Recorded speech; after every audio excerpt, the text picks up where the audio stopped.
welcome back in Vegas, yeah!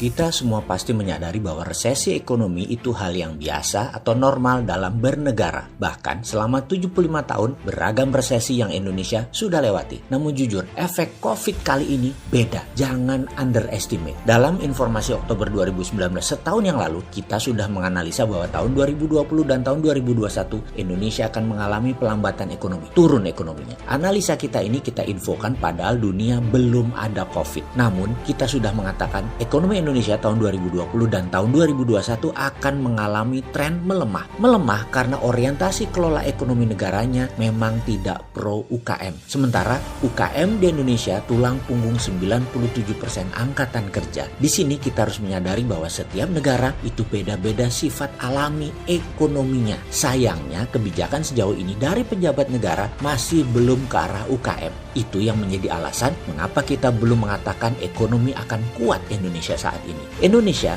banyak penduduknya, kuat sumber daya alamnya, menjadikan domestic consumption Indonesia itu kuat di dalam negeri. Fakta yang terjadi hingga saat ini adalah kejomplangan ekonomi yang besar atau parah antara pengusaha besar oligarki BUMN dengan UKM. Sejak zaman Presiden Soeharto yang memang mengikuti maunya kapitalis Amerika dan Barat, yaitu menggunakan trickle down ekonomi di mana yang atas disiram biar yang atas ngucur ke bawah. Fokus waktu itu adalah membuat 200-an orang konglomerat yang akan membangun ekonomi dan mengalirkan ekonominya ke bawah. Tujuannya agar pemerintah gampang pegang kendali ekonominya. Pegang saja orang-orang kaya ini dengan rapat rutin di Tapos. Full kendali di bawah Pak Harto, mau ke kiri ataupun mau ke kanan, terserah. Puncak kekesalan rakyat ditekan adalah people power bergerak menjungkalkan rezim otoriter 32 tahun tersebut. Setelah itu, pasar menjadi bebas. Namun entah bagaimana bebasnya hanya sebentar. Ketika UUD Undang-Undang Dasar 45 diubah tahun 2002, masuk lagi kapitalis dengan lahirlah BUMN Incorporated. Zaman Bu Mega, zaman Pak SBY, dan puncaknya saat ini.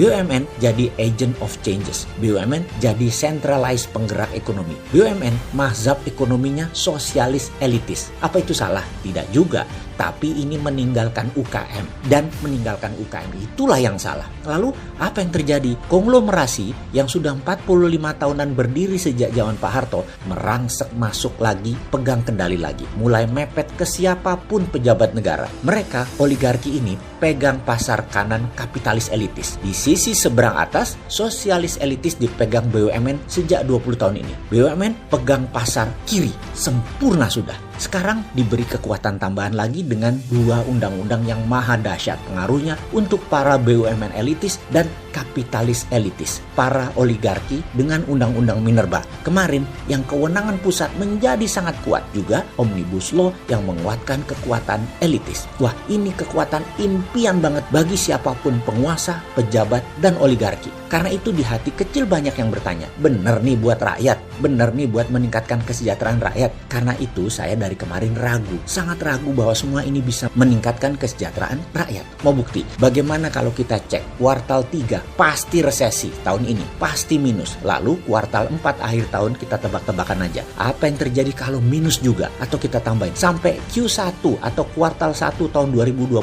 nanti. Saya tetap konsisten, masih di zona negatif pertumbuhannya di Q4 2020, dan untuk Q1 saya menebak negatif walaupun peluangnya 50-50. Jadi diberi kesempatan Omnibus Law bergerak ternyata masih negatif hasilnya. Lalu di mana salahnya? Ini yang kita bingung nasihatin atau ngasih saran, karena sesungguhnya yang salah adalah cara baca peta dunianya. Apa peta yang dibaca saat ini dan bagaimana peta tersebut seharusnya kita coba jelaskan. Kita mulai dengan pertanyaan, apa bedanya great power dan super power? Oke, kita lengkapi pertanyaannya agar paham. Apa bedanya great power of China dengan negara superpower Amerika? Saat ini keduanya sedang berperang. Cina ingin menjadi negara superpower dengan great powernya. Cina men-challenge Amerika. Posisi itulah saat ini yang terjadi. Cina itu besar dalam transaksi perdagangan, memiliki reserve capital juga besar. Tapi ingat, Cina negara komunis otoriter, di mana kata kunci yang harus diperhatikan adalah kata propaganda. Kuat sekali propaganda mereka tersebut. Misalnya diusirnya 3 wartawan Wall Street Journal beberapa bulan lalu karena mengatakan 10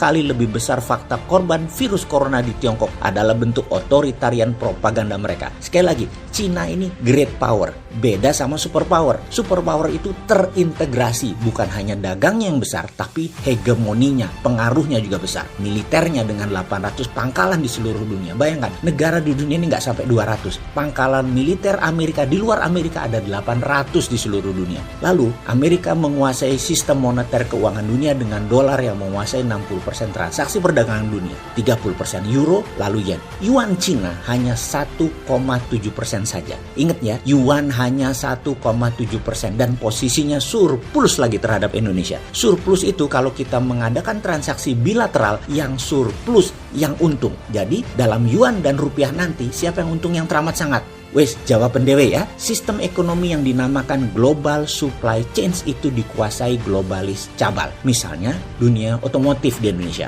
Part mobil tersebut ada yang dari Costa Rica, Rumania, Thailand, dan belasan negara lainnya. Dengan dibuat shutdown-nya efek COVID yang bergantian, ekonomi dunia menjadi tidak bisa ditebak. Itulah mengapa kita menyebut economic warfare. Situasi ekonomi saat ini dalam keadaan ketidakpastian karena perang. Karena pertumbuhan di Cina, supply demand sedang diserang oleh Amerika, maka strategi supaya Cina tetap survive bagaimana? Cina punya reserve currency dolar mulai menipis. Karena itu Tiongkok akan pakai proxy agar dapat dolar dan yuannya yang oversupply terpakai. Misalnya Tiongkok ke Indonesia, invest FDI, Foreign Direct Investment. Dan ingat, FDI asing itu di otak mereka adalah bagaimana mendapatkan dolar. Produknya kalau bisa ya untuk ekspor, keluar dari negara produsen untuk ekspor untuk dapat dolar. Tapi Tiongkok pintar, yang dari Indonesia dibeli dulu pakai yuan atau deliverynya produk ke mancanegara tadi, Tiongkok akan menerima dolar. Tetap saja Tiongkok perlu dolar. Sekedar mengingat,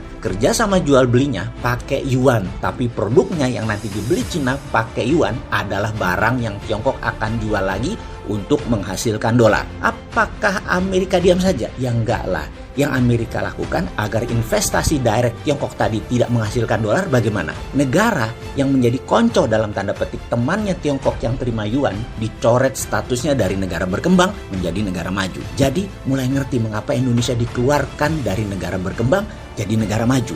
Kalau negara berkembang ekspor ke Amerika, pajaknya murah. Katakan 5% pajak masuknya ke Amerika. Kalau negara maju, pajaknya 20%. Kita Indonesia yang jadi serba salah sekarang. Sok genit dengan Cina ternyata nggak dapat banyak manfaat. Buktinya sudah 6 tahun dipers-pers susunya seperti sapi, tapi nggak dikawin-kawin. Dengan Amerika, sok genit-genitan mau ajak balikan. Tapi sekarang Amerika lihat Indonesia nggak seksi lagi, barang bekas Tiongkok. Indonesia kayak mantan minta balikan karena pas diputusin kok nambah keren ya mantannya. Indonesia bingung jadinya, diharap dikawin Tiongkok ternyata dipers-pers doang. Kegeeran Indonesianya, merasa seksi, punya sumber daya alam bagus. Bener, sumber daya alamnya bagus. Yang nggak bagus genitnya dan ganjennya. Amerika sudah pacaran dengan Thailand, Vietnam, Kamboja, Laos, Myanmar, dan India. Jadi apa solusi ke depan wahai pejabat? Ekonomi kita ini tekor terus, bisa-bisa membawa kemiskinan. Kata sahabat Rasulullah, kemiskinan itu dekat dengan kekufuran. Ayo, mana solusinya? Pokoknya jangan si bosman yang sontoloyo ini ditanya. Takut dikira ngeledek. Saya mah pedagang kecil pak, pengen sehat dan damai, NKRI-nya itu aja.